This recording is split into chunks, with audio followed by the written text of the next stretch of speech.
do you see any places that clients get hung up on this that you want to make sure we Yeah. share with the audience?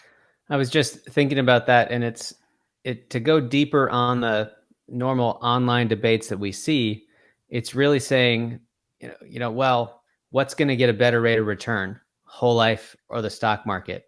And like I said before, that's the wrong question, because we're not.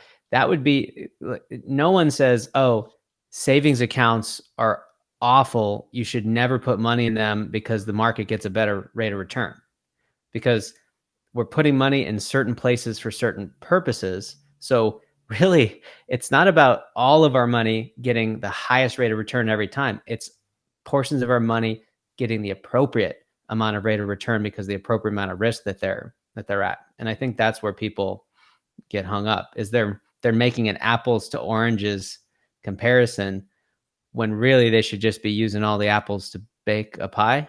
I took that metaphor way far. But yeah, I think you're well said, isn't it? That when we look at a whole life insurance policy, what it does on its own is not the appropriate assessment. Just like what your 401k does by itself is not the appropriate assessment. It's what it does elsewhere on the balance sheet also. So we're just demonstrating a way to do that using whole life insurance. And we just demonstrated how we can add a significant amount of money to the balance sheet through efficiency and optimization of other assets because of the existence of whole life insurance. Hey guys, so glad you could tune in and watch that video.